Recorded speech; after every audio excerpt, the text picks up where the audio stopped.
বাৎসরিক পূজা অনুষ্ঠানে সবাই ইব্রাহিমরে ধরছে, ইব্রাহিম চল আমরা পূজা দিতে যাব। সাইয়েদনা ইব্রাহিম ফানাযারা নাযরাতান ফিন নুজুম, তাকালেন আকাশে আর বললেন ইন্নী সাকিম, আমি যেতে পারবো না, অসুস্থ। আমি কি আসলে সুস্থ ছিলেন? তো অসুস্থ বললেন কেন? কারণ অসুস্থতা দুই ধরনের, একটা শারীরিক আর একটা সাইয়েদনা ইব্রাহিম মানসিকভাবে প্রচন্ড বিপর্যস্ত ছিলেন, অসুস্থ ছিলেন। এর কারণ গোটা উম্মাত মূর্তির পূজা করে, এই দৃশ্য দেখে কোনো নবী মানসিকভাবে সুস্থ থাকতে পারে? উনি বললেন আমি অসুস্থ, তোমরা যাও। সবাই বলল ঠিক আছে আমরা যাই। ইব্রাহিম তুই আমাদের ঘরের মূর্তিগুলারে পাহারা দে। মূর্তি পাহারা দেওয়ার জন্য কারে পাওয়া গেছে? সাইয়েদনা ইব্রাহিম কয় ঠিক আছে আজকে পাহারা দিমু, জন্মের পাহারা, যা তোরা দিতাছি, পাহারা দিতেছি যা। এইবার সাইয়েদনা ইব্রাহিম মূর্তির ঘরে ঢুকলেন, দেখেন কি সুন্দর কথোপকথন আল্লাহ তুলে ধরলেন। আল্লাহু আকবার। মূর্তির ঘরে, দেবীর ঘরে ঢুকে উনি ঘুরে ঘুরে তাকায়, দেখে একটা এমনি হাত আর একটা ব্যাগ করে 14-15টা হাত নিয়ে তাকায় আছে। উনি সবগুলোর সামনে এভাবে তাকায় আছে, দেখে এক একটা এক এক চেহারা, একটা হাতির গণেশ স্টাইলের, আরেকটা এরকম, আরেকটা নারীর, আরেকটা বাঘের, আরেকটা তলোয়ার নিয়ে আইতাছি কোপায় ফেলানো আছে না নাই। সবগুলোর সামনে যায়, যে দেখে আর অবাক হয় কত ধরনের খোদার কাছে এরা কত কিছু চায়। আর যে দেখে প্রত্যেকটার সামনে ডেজার্টস আইটেম, মিষ্টান্ন, এক একটার সামনে রসমালাই, এক একটার সামনে কালো জাম, লাল জাম, রসগোল্লা, চামচাম, দুধ মালাই, মালাই চপ আছে না নাই। জিব্বায় পানি চলে আসছে নাকি? তো সাইয়েদনা ইব্রাহিম অবাক, কিরে এত মূর্তি, এত ডিজাইন, এত ভাবে এরা অঙ্গভঙ্গি করে আছে, এত খাবার দেয়া, খায় না কেন? সাইয়েদনা ইব্রাহিম ভাবলেন মনে হয় নাগাল পাই না, আমি একটু তুল্লা ধরি। উনি রসমালাইয়ের বাটিটা নিয়ে যেটা হা করে আছে ওইটার সামনে যায়, কয় খা। কি কয়? বানাই কইতেছি মনে হয়। ফারাগা ইলা আলিহাতিহিম, মূর্তিগুলোর কাছে গেলেন। ফাকালা আলা তাকুলুন, খাবি না? খাবি না দাদা, আমি গেছি খা, কোরআন থেকে বলছে, ঠিক কি না? উনি ভাবলেন ওরা হয়তো খেতে পারে না, নাগাল পাচ্ছে না, কিংবা আমারে দেখে লজ্জা পাচ্ছে। নিচ থেকে রসমলাইয়ের বাটি তুলে ধরলেন, উনি বললেন খা, আর ওগুলা কয় হা হা করে নিচ্ছে, নরেও না সরেও না। উনি মুখের সামনে তুলে ধরে বললেন আলা তাকুলুন, খা। সবগুলার সামনে গেলেন, খা খা, কেউ খায় না, ওগুলো হা করে আছে। সাইয়েদনা ইব্রাহিম বললেন খা, কেউ কথা কয় না। উনি বললেন খাবি না কেন? তাইলে কথা ক। এই যে কষ্ট করে উড়াইলি, মুখের সামনে দিলাম, খাবি না কেন? কথা বল। আলা তাকুলুন, খাবি না কেন? কথা বল। মা লাকুম লা তাতাকাল্লামুন, খাবি না কেন? মা লাকুম লা তানতিকুন, হয় খা নয় কথা ক। বলতেই লাগলেন খা খা। প্রত্যেকটা মূর্তির সামনে গেলেন, খা, ওগুলো করে আছে আ, কোনো কথা কয় না। কয় কেন খাবি না? তাইলে কথা ক।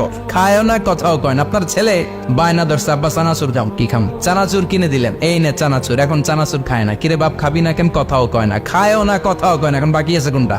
কথা কর। ফারাগা আলাইহিম দারবাম বিল ইয়ামিন, ডান হাতে কোপানো শুরু করলেন, ইচ্ছা মতো খুশি কিল মারতে মারতে মূর্তিগুলার সাইজ। ফারাগা আলাইহিম দারবাম বিল ইয়ামিন, এক একটা নবীর হাতে জান্নাতি শক্তি দিয়েছে কে? খা নাইলে কথা ক। খায় না, কথাও কয় না, বাকি আছে মায়ের। মারতে শুরু করলেন, মারতে মারতে সব শেষ। তারপরে খুঁজে পেলেন একটা কুড়াল। কি পেলেন? কুড়াল দিয়ে মারতে আরো সুবিধা, খালি এটারে এভাবে মারে, ওইভাবে মারে। মারতে মারতে যতগুলো মূর্তি ছিল সবগুলো মেরে বড় মূর্তিটার গায়ে মারতে যাবে, in the meantime stop, কয় না এটারে মারো না। ফাজআলাহুম জুদাদান, সবগুলারে টুকরা টুকরা, ইল্লা কাবীর আল্লাহুম, 12টা ছাড়া ওইটারে রেখে দিলেন। আর বুদ্ধি করে কুড়ালটারে বড়টার কান্দে ঝুলাইয়া দিলেন, বড় মূর্তিটার কাদের মধ্যে ঝুলাই দিলেন। ঘটনাটা সুন্দর হয়েছে না? এখন কেমন যেন মনে হয় এটা কুপাইয়া দাঁড়া রয়েছে বাবার বেটার মতো। বড় পূজার শেষ, পূজার দিনক্ষণ শেষ। বিকেল বেলা পূজা মণ্ডপ থেকে সব এসে দেখে সর্বনাশ। পাহারাদার ইব্রাহিম কই, আনতা ফাআলতা হাযা বিআলিহাতিনা ইয়া ইব্রাহিম। ইব্রাহিম সর্বনাশ কে কইছে? তুই কইছতনি? কই আইনো, বড়টাই কইছে, ওইটারে জিজ্ঞেস করো। বল ফাআলাহু কাবীরুহুম হাযা ফাসআলুহুম ইন কানু ইয়ানতিকুন, কোরআন থেকে বলছে, আমি করি নাই। ওই দেখ কুড়ালটা কার কান্দে, বড়টার কান্দে, ওইটারে জিগা। সবাই কই খাইছে। সবাই বলে ইব্রাহিম তুমি কি জানো না এগুলো কথা বলে না? সাইয়েদনা ইব্রাহিম বলে যে এটা কথা কয় না, ওইটার পূজা করস কেন? যেটা কথা বলে না, যেটা নিজেরাই নিজেদেরকে মায়ের থেকে বাঁচাতে পারে না, নিজেরাই নিজেদেরকে রক্ষা করতে পারে না, তোরে কিভাবে রক্ষা করবে? এগুলোর পূজা কেন করিস? ফাবুহিতাল্লাযী কাফার, কারো কোনো জবাব নাই, লাজা। সবাইকে ইব্রাহিম তুই বড্ড বেড়ে গিয়েছিস, তোরে নমরুদের কাছে নেওয়া হবে, রশি দিয়ে পেঁচিয়ে নমরুদের কাছে নেওয়া হলো। নমরুদের নাম শুনছেন? শোনেন নাই বোধহয়, শোনেন নাই? পৃথিবীতে 4 জন বাদশা ছিল, যারা গোটা বিশ্বের বাদশা। গোটা বিশ্বের 2 জন কাফের, 2 জন মুমিন। মুসলমানের একজন হচ্ছে জুলকারনাইন, আরেকজন হচ্ছে সাইয়েদনা সুলাইমান। কাফেরের একজন হচ্ছে বাখতানাসার, আরেকজন হচ্ছে নমরুদ। এই নমরুদের কাছে নিয়ে যাওয়া হলো রশি দিয়ে বেঁধে। এবার নমরুদের সাথে কি ডায়ালগ মারছে এটা তো আর কোরআনে নাই। কথা কও। এটাও আছে। নমরুদ বলে, ইব্রাহিম শুনলাম তুমি নাকি আমাদের খোদাগুলোরে মারছো, তুমি নাকি কোন আল্লাহর ইবাদত করো, তুমি নাকি কোন নতুন রবের তথ্য নিয়ে আমাদের বাবেল নগরীতে আগমন করেছো।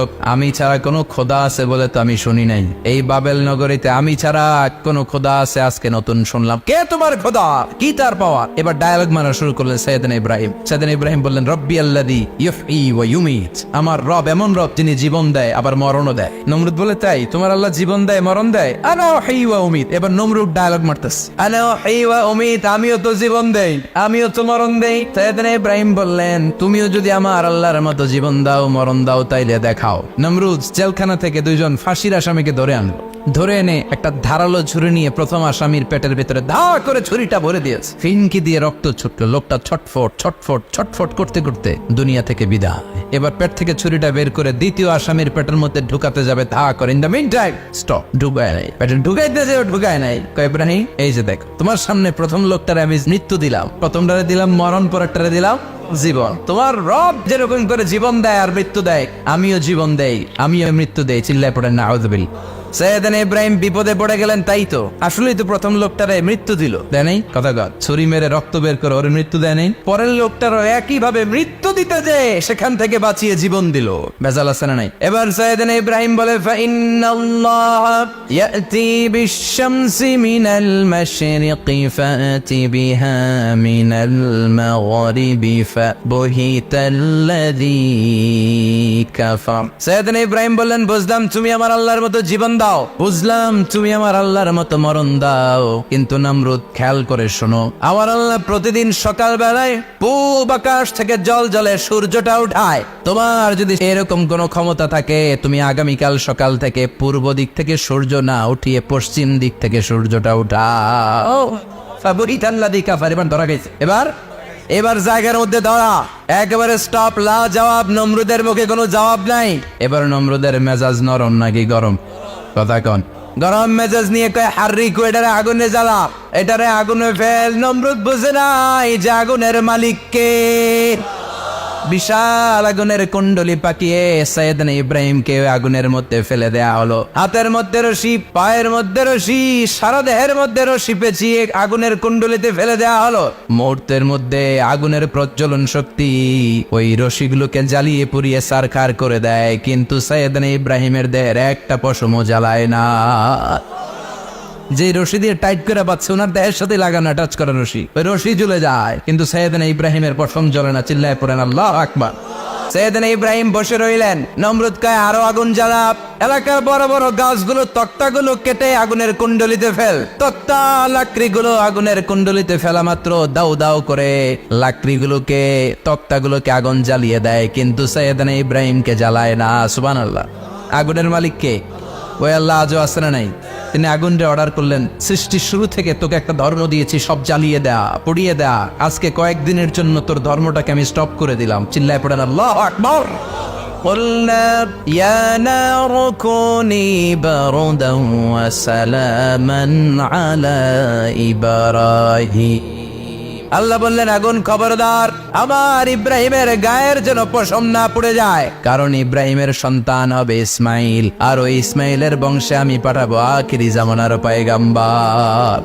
ইব্রাহিমের জন্য কিছু না হয়, কোন ইবারদা, ঠান্ডা হয়ে যা, কি হয়ে যা, কিন্তু এত বেশি ঠান্ডা পাবি না যাতে ইব্রাহিমের সর্দি না লেগে যায়। সুবহানাল্লাহ।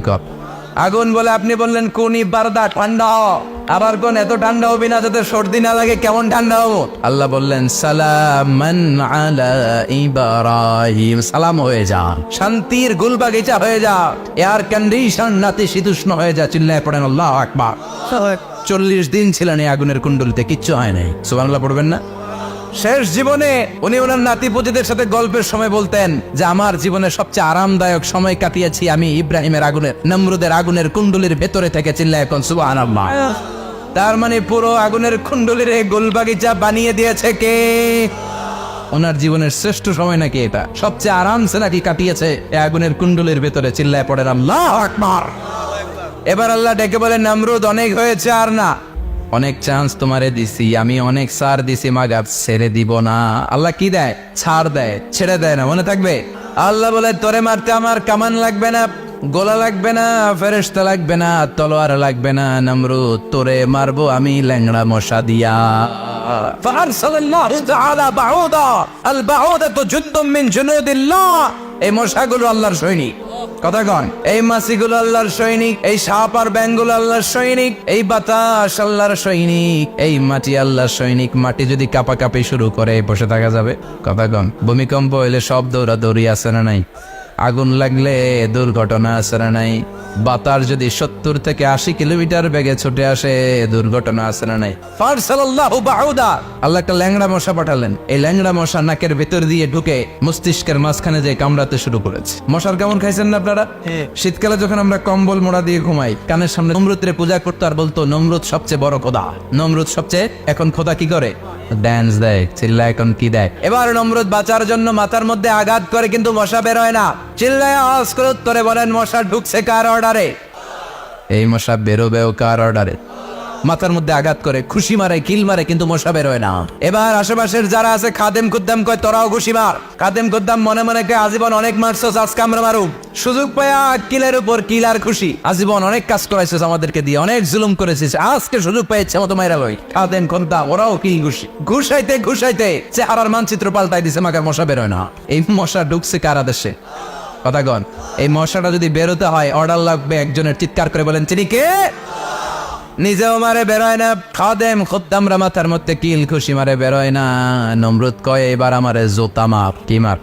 আমরা পরি প্লাস্টিকের জুতা, বাটার জুতা, অ্যাপেক্সের জুতা। আগে পড়তো খরমের জুতা। খরমের জুতা বানাই কি দিয়া? কথা কোন। এবার কাঠের জুতা দিয়া খাদেম খুদ্দামরা মাথার মধ্যে বাড়ি পিটাইতে পিটাইতে মাথাটাকে ফাটিয়ে রক্তাক্ত করে জামিনের মধ্যে নমরুদরে শুইয়ে দিয়েছে। আর আল্লাহ সৈনিক সেই বাউদা মশা নাকের ভেতর থেকে শূন্যে উড়াল মেরেছে। চিল্লায় পড়েন আল্লাহ। তার মানে এত শক্তিশালী হয়েও, গোটা বিশ্বের রাজা হয়েও নমরুদের ক্ষমতা নমরুদরে বাঁচাতে পারে নাই। চিল্লায় পড়েন ঠিক কিনা? এজন্য ক্ষমতা কাউরে বাঁচাতে পারে না, দাপট কাউরে বাঁচাতে পারে না, অহংকার কাউরে বাঁচাতে পারে না, সৈন্যবাহিনী কাউরে বাঁচাতে পারে না। বাঁচাতে পারে একজন। চিৎকার করে বলতে হবে, তিনি কে? নমরুদ বলে ইমান ছেড়ে দাও, তারা হলে আগুনে ফেলবো। সৈয়দনা ইব্রাহিম বলে জীবন যাবে কিন্তু ইমান যাবে।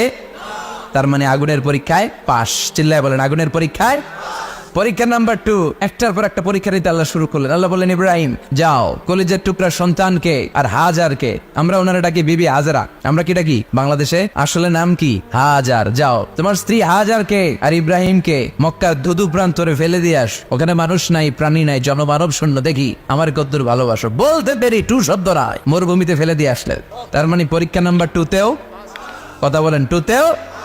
পরীক্ষা নাম্বার 3, আল্লাহ বললেন, ইব্রাহিম দেখি তোমার হৃদয়ে আমার জায়গা কতটুকু। যাও কলিজার টুকরা সন্তান ইসমাইলের গলার মধ্যে তলোয়ার লাগাও। সৈয়দনা ইব্রাহিম বিয়ে করার পর থেকে আল্লাহর কাছে চাইতে চাইতে শেষ, মাকে সন্তান হয় না। ওনার প্রথম সন্তানটা হয়েছিল সৈয়দনা ইসমাইল যখন জন্মগ্রহণ করেছে। ইব্রাহিমের বয়স ছিল 86 বছর। সুবহানাল্লাহ কইতে মনে চায় না? এলাকায় আসেনি 86 বছর বয়সে সন্তান হয়েছে? হ্যাঁ, এরকম শক্তিশালী পুরুষ কেউ আছে? 86 বছর বয়সে তো হাঁটতেই পারে না। কথা কর। সৈয়দনা ইসমাইলকে যখন আল্লাহ তাআলা সৈয়দনা ইব্রাহিমকে উপহার দিয়েছেন, তখন সৈয়দনা ইব্রাহিমের বয়স, চিল্লায় বলেন কত? 86 বছর বয়সে যে কলিজার টুকরা সন্তানটাকে হাতে পেলেন, চাঁদের মতো সুন্দর ছেলে। আল্লাহ বললেন, দেখি আমার হৃদয়ে তোমার জায়গা কতটুকু, ইসমাইলরে জবাই করো। বলতে দেরি, ছুরি লাগাতে দেরি হয় না। তার মানে এই পরীক্ষায়ও একটার পর একটা আল্লাহ পরীক্ষা নিয়েছেন, একটার পর একটা পরীক্ষা। আগুনের পরীক্ষায় পাস, ফ্যামিলি বিসর্জন দাও পাস, কলিজার টুকরা সন্তানের গলায় ছড়ি লাগাও পাস। এবার আল্লাহ বললেন, এরপর তোমার বড় দায়িত্ব দিব, তোমাকে হজ প্রোগ্রামের এমডি বানাই দিলাম, ম্যানেজিং ডাইরেক্টর অফ হজ। সুবহানাল্লাহ কইবেন না? আল্লাহ বললেন, ইব্রাহিম বিশাল বড় কাফেলা বানাও, হজের আঞ্জাম দাও। সৈয়দনা ইব্রাহিম বললেন, আল্লাহ দুদুমরু প্রান্তর, জনমানব শূন্য, মানুষ নাই, পাখি নাই, কেউ নাই, কিভাবে আমি হজের আঞ্জাম দেব? আল্লাহ বললেন, ইব্রাহিম হজ প্রোগ্রামের ম্যানেজারগিরি করতে চাইলে 3টা পেশা তোমাকে বেছে নিতে হবে। কয়টা? এই 3টা পেশা এর সমন্বয়ে তুমি হজের প্রোগ্রামের আঞ্জাম দিতে পারবা। পেশা নাম্বার 1, তোমার রাজমিস্ত্রির কাজ করতে হবে। পেশা নাম্বার 2, তোমার ঝাড়ুদারগিরির কাজ করতে হবে। পেশা নাম্বার 3, তোমার মুয়াজ্জিনগিরি করতে হবে। সুবহানাল্লাহ কইবেন না? وَإِذْ يَرْفَعُ إِبْرَاهِيمُ الْقَوَاعِدَ مِنَ الْبَيْتِ وَإِسْمَاعِيلُ رَبَّنَا تَقَبَّلْ مِنَّا إِنَّكَ أَنْتَ السَّمِيعُ الْعَلِيمُ। সৈয়দনা ইব্রাহিম আর কলিজার টুকরা সন্তান ইসমাইলকে নিয়ে রাজমিস্ত্রির কাজ শুরু করে দিলেন। আল্লাহু আকবার।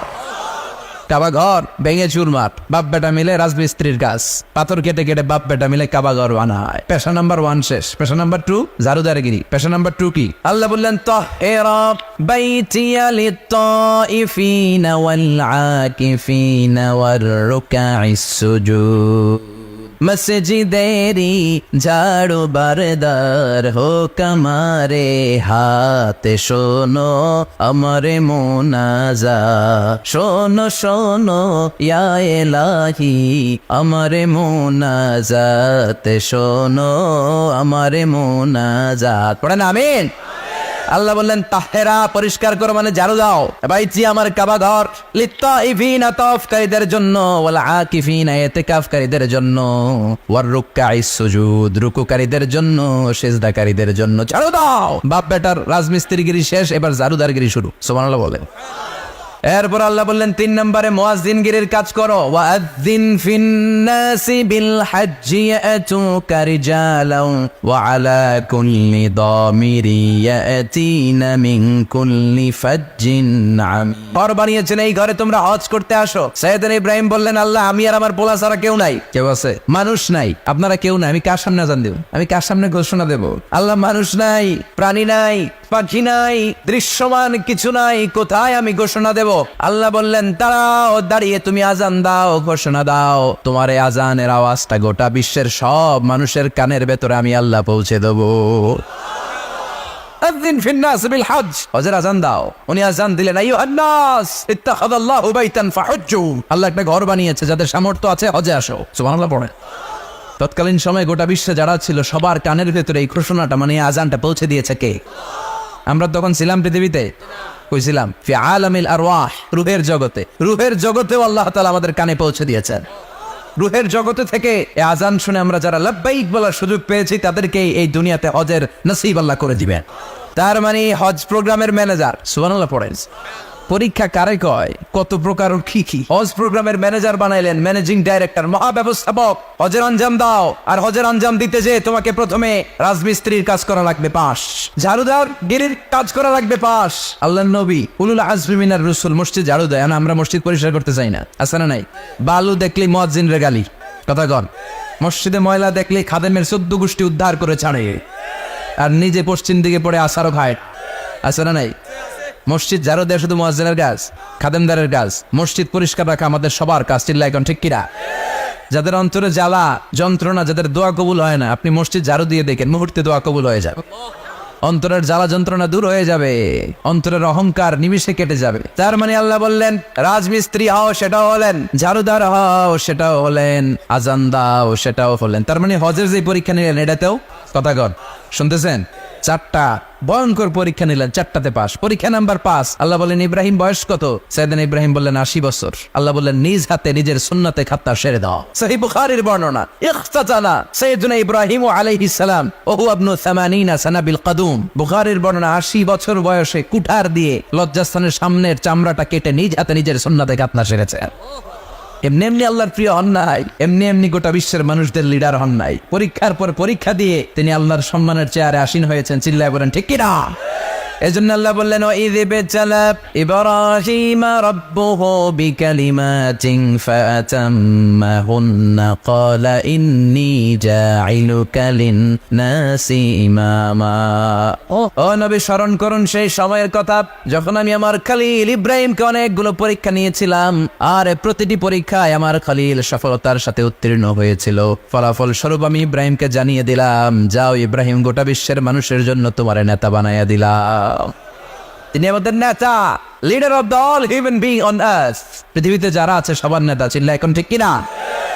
এত বরকতের মানুষ, এত বরকতের ফ্যামিলি, ওনার ফ্যামিলি যেখানে তাকিয়েছে ওইখানে বরকত, যেখানে পা লেগেছে ওইটা বরকত, যেই মাটিতে হাত দিয়েছে মাটিটারে সোনা বানিয়ে দিয়েছে কে? সাইয়েদনা ইব্রাহিমের পা লেগেছিল একটা পাথরে, ওই পাথরটারে মুসল্লা বানিয়ে দিল কে? ওয়াত্তাখিযু মিন মাকামি ইব্রাহিম মুসাল্লা। আল্লাহ বললেন ইব্রাহিমের দাঁড়ানোর জায়গার পাথরটারে তোমরা মুসল্লা বানিয়ে নাও। হজ করছেন কারা কারা দেখি, অথবা উমরা, আরো বাড়ছে উমরা করতে, মাশাআল্লাহ। যাদের হাত ওঠে নাই এরাও যেন আল্লাহ অতি শীঘ্রই হজ করতে পারে, উমরা করতে পারে। আহারে কি বরকতের জায়গা, আল্লাহ বারবার নসিব করো তুমি। কি বরকতের জায়গা। প্রতিদিন 120টা রহমত নাজিল হয় এই কাবা ঘরকে কেন্দ্র করে। সিত্তুন আলী তাইফিন, 60টা রহমত যারা খালি তাওয়াফ করে। এই তাওয়াফের ইবাদতটা ওই জায়গা ছাড়া পৃথিবীর কোথাও করা যায়? কথা বলেন।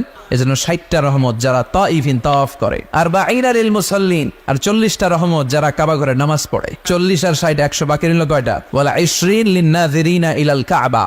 বাকি 20টা যারা তাওয়াফও করে না, সালাতও পড়ে না, খালি কাবা ঘরের দিকে তাকায় থাকে। কাবা ঘরের দিকে ফেল করে তাকায় থাকলো, আমলনামায় 20টা রহমত নাজিল করে কে? এত বরকতের ফ্যামিলি। সাইয়েদনা ইব্রাহিম সন্তান হলো ইসমাইল, স্ত্রীর নাম হাজার। 3 জনের ফ্যামিলি, চিল্লা বলেন কয়জন? এই 3 জনের ফ্যামিলির এত বরকত, যেই জায়গায় হাত লেগেছে জায়গাটারে বরকতময় করেছে কে? যেখানে পা লেগেছে বরকত দিয়ে ভরে দিয়েছে কে? সাইয়েদনা ইব্রাহিম রাজমিস্ত্রিগিরি যখন করতেছিলেন, বানাতে বানাতে আর নাগাল পায় না। আল্লাহ বলে এই পাথরটার উপরে দাঁড়াও। উনি দাঁড়ালেন। এবার যতটুকু উপরে ওঠা লাগে পাথরটা অটোমেটিক্যালি উপরে উঠে যায়, যতটুকু নামা লাগে অটোমেটিক্যালি নিচে নেমে যায়। পৃথিবীর কোন পাথরে আপনি ইচ্ছা মতো লাথি মারলো এখানে পায়ের দাগ পড়বে না। সাইয়েদনা ইব্রাহিম ওখানে দাঁড়ানোর সাথে সাথে উনার ফুটপ্রিন্ট পাথরের মধ্যে লেগে যায়। কাবা ঘরের পাশে গোটা বিশ্বের মানুষের কাছে চিরম্লান করার জন্য, চিরস্মরণীয় করে রাখার জন্য কাবা ঘরের পাশে আল্লাহ এই পাথরটার স্থান দিয়েছেন। মাকাম ইব্রাহিম। বিশ্বনবী তাওয়াফ করার পরেই ওই জায়গায় 2 রাকাত নামাজ পড়তেন। আপনারাও যারা হজ উমরা করবেন, তাওয়াফ করার পরেই মাকাম ইব্রাহিমে 2 রাকাত সালাত পড়া সুন্নাত। তার মানে পা লাগছে, ওইটা হয়ে গেছে আমগো মুসাল্লা। সাইয়েদনা ইব্রাহিমের পা যেখানে লাগছে ওইটা আমাদের কি? সুবহানাল্লাহ কইবেন না? আর ওনার ছেলের পা যে জায়গায় লাগছে ওটা হয়ে গেছে জমজমের কুয়া। ছোট্ট বাচ্চা ইসমাইলকে রেখে দিয়ে আমরা যারা বলি বিবি হাজেরা, আসলে হাদিসের ভাষায় হাজার, তিনি সাফা পাহাড় থেকে মারওয়া পাহাড়ে দিলেন দৌড়। কোথায় পানি? পানি নাই। মরুভূমির বালির মধ্যে সূর্যের তাপ যখন পড়ে যায়, মরিচিকার মতো ঝলসানির একটা দৃশ্য ভেসে ওঠে, মনে হয় সাগরের পানি, আসলে পানি নাকি। তিনি সাফায় যায়, যে দেখে পানি নাই। মারওয়াতে যায়, যে দেখে পানি নাই। পানির সন্ধানে হাজার আলাইহিস সালাম 7 বার 2 পাহাড়ের মাঝখানে দৌড়াদৌড়ি করলেন। ওই পাহাড়ের মাঝখানে এই মহিলার পায়ের ছাপ লেগে গেল। এই দৌড়াদৌড়িটা আরশের উপর থেকে আল্লাহ এত সুন্দর উপভোগ করেছেন। আল্লাহর কাছে এই মহিলার দৌড়াদৌড়িটা এত ভালো লেগেছে, কিয়ামত পর্যন্ত সব হাজিদের জন্য এই জায়গায় দৌড়াদৌড়িটা আল্লাহ ওয়াজিব করে দিয়েছে। এই জায়গায় দৌড়াদৌড়ি না করলে হজ হবে না, উমরা হবে না। এই দৌড়াদৌড়িটা, মহিলাটার স্যাক্রিফাইস, হৃদয়ের আবেগ আর ভালোবাসাটা আল্লাহর কাছে এত পছন্দনীয় হয়েছে, কিয়ামত পর্যন্ত আল্লাহ চান সবাই দৌড়াবে, আমি উপর থেকে দেখবো। ওয়াজিব করে দিলেন। যার পা যেই জায়গায় লাগছে খালি বরকত। হঠাৎ কল কল কল কল আওয়াজ শুনতে পেলেন। সাফা মারওয়া থেকে দৌড়ে আসলেন কাবার কাছে। এসে দেখলেন ফেলে রাখা দুধের বাচ্চা ইসমাইলের পায়ের ধাক্কায় জমিন থেকে পানি বের হতে শুরু করেছে। কল কল কল কল আওয়াজ। ওনারা আরবি ভাষা জানতেন না। সাইয়েদনা ইব্রাহিম, ইসমাইল, হাজার, এরা সুরিয়ানি ভাষার মানুষ ছিলেন। সুরিয়ানি ভাষায় উনি বসে পানি যাতে মরুভূমির বালুতে লেগে শুকিয়ে না যায়, বালু দিয়ে বাঁধ দিতেছে। আমরা বাঁধ দেই না পানি আটকানোর জন্য? দেখেন নাই মনে হয়? দেখেন নাই? পানি আটকানোর জন্য বাদ দেই আমরা। হাজার এসে বালু দিয়ে বাদ দিতেছে নিজে নিজে, আর নিজের সুরিয়ানি ভাষায় বলতেছে জাম জাম, মানে থাম থাম, পানি যাস না তুই। জাম মানে কেফ কেফ, স্টপ স্টপ, থাম থাম, আর পানি চলে যাস না, থাম থাম। ওনার মুখ নিঃসৃত এই জাম জাম শব্দ দুইটা আল্লাহ এত পছন্দ হয়েছে, কিয়ামত পর্যন্ত আল্লাহ এই কুয়ার নাম জামজামের কুয়া করে দিয়েছে। বরকত আর বরকত। ছেলেকে মিনার প্রান্তরে রেখে জবাইয়ের দৃশ্যটা আল্লাহর ভালো লেগেছে। কিয়ামত পর্যন্ত ঈদুল আজহাতে সবাই আমরা প্রাণী শুইয়ে এরকম জবাই করব, এটা আল্লাহ ওয়াজিব করে দিয়েছে। তার মানে এমন ফ্যামিলি খালি বরকত আর বরকত। আর আল্লাহ বললেন এই ফ্যামিলিতে আমি কিতাবও দিয়েছি, নবুয়তও দিয়েছি। ওয়াজআলনা ফি যুররিয়াতিহিন নুবুওয়াতা ওয়াল কিতাব। সাইয়েদনা ইব্রাহিমের ফ্যামিলির ভেতরে আমি নবুয়ত দিয়েছি, কিতাব দিয়েছি। এই পৃথিবীতে যত নবীর নাম আপনি বলবেন সবগুলো সাইয়েদনা ইব্রাহিমের নাতিগুতি। লক্ষাধিক নবী পৃথিবীতে, 5-7 জন ছাড়া। কজন ছাড়া? উপরের 5-7 জন ছাড়া যত নবী আপনি নাম বলতে পারবেন, যাদের নাম জানি কিংবা জানি না, সব সাইয়েদনা ইব্রাহিমের বংশধর, ওনার নাতিপুতি। ওনার আল্লাহ 86 বছর বয়সে দিলেন সাইয়েদনা ইসমাইল আলাইহিস সালামকে। ওনার বয়স যখন 100 তখন দিলেন সাইয়েদনা ইসহাক আলাইহিস সালামকে। তাহলে ওনার প্রথম ছেলের নাম?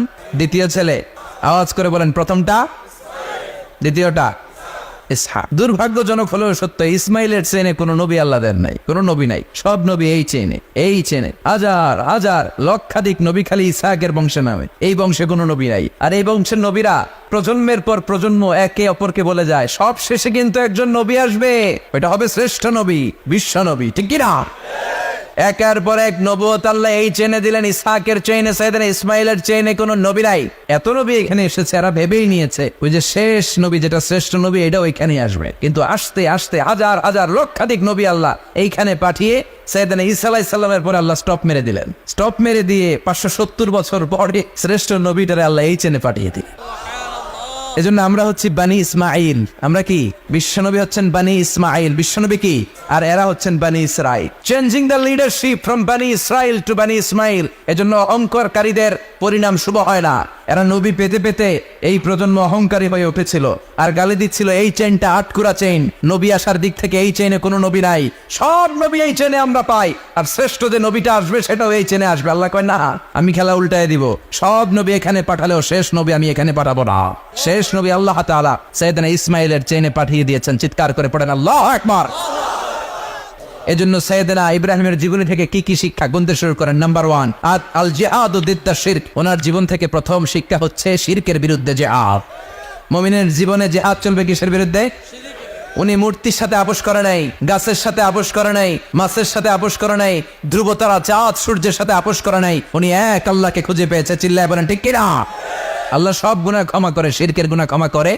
2 নাম্বার শিক্ষা হচ্ছে সত্যকে অন্বেষণ করতে হবে। ওইটা আমার বাবার বিরুদ্ধে যাক, ওইটা আমার দাদার বিরুদ্ধে যাক, ওইটা আমার দলের বিরুদ্ধে যাক, ওইটা আমার মতের বিরুদ্ধে যাক, সত্য যেখানে আমিও সেখানে। চিল্লায় এখন ঠিক কিনা? এটা হচ্ছে সাইয়েদনা ইব্রাহিম আলাইহিস সালামের ঈমানের স্পিরিট। শিরকের বিরুদ্ধে মুমিন জিহাদ করবে। সত্য যেখানে আছে মুমিন তালাশ করে সেটাকে ছিনিয়ে আনবে। সাইয়েদনা ইব্রাহিমের জীবনী থেকে 3 নাম্বার শিক্ষা হচ্ছে ভিশনারি অ্যাটিটিউডের হতে হবে মুমিনের। আমরা খালি 10 বছরের হিসাব করি, 20 বছর, 50 বছর। ইহুদিরা হিসাব করে 200 বছরের। কোনো কাজ করার আগে 200 বছর পরে কি হইতে পারে ওইটা হিসাব করে। সাইয়েদনা ইব্রাহিম এরকম ভিশনারি ছিলেন। এজন্য দোয়া করেছেন, রব্বানা ওয়াবআস ফীহিম রাসূলা। আল্লাহ যদিও ধুধুপ্রান্তর জনমানবহীন একটা এলাকা, আপনি এলাকায় এমন একজন নবী পাঠায়েন যেই নবীর আঁচলের নিচে গোটা বিশ্বটা একত্রিত হয়ে যাবে। কবুল করলেন কে? কি ভিশন দেখছেন, কি ভিশনারি অ্যাটিটিউড। তিনি তখন থেকেই বিশ্বনবীকে দেখতে পেয়েছিলেন। এজন্য ভিশনারি অ্যাটিটিউডের হন, স্বপ্নবাজ হন। স্বপ্ন সেটা না যেটা মানুষ ঘুমিয়ে ঘুমিয়ে দেখে, স্বপ্ন সেটা যেটা অর্জনের আকাঙ্ক্ষা মানুষকে ঘুমাতে দেয় না। এটা ছিলেন সাইয়েদনা ইব্রাহিম, ভিশনারি অ্যাটিটিউডের ছিলেন। 4 নাম্বার শিক্ষা, যোগ্য প্রজন্ম তৈরি করে যাওয়া। উনি কি প্রজন্ম তৈরি করছে দেখেন। প্রথম ছেলে ইসমাইল, দ্বিতীয় ছেলে ইসহাক। ইসহাকের চ্যানেলে বনি ইসরাইলের সব নবীরা আসলো, আর এই চ্যানেলে বিশ্বনবী আসলো। তার মানে বাপকা বেটা সিপাহিকা ঘোড়া। প্রজন্ম তৈরির দরকার আছে না নাই? শিরকের বিরুদ্ধে লড়াইয়ের দরকার আছে না নাই? আর নবীদেরকে মডেল হিসেবে মানার দরকার আছে না নাই? আমাদের মডেল কি কবিরা না নবীরা?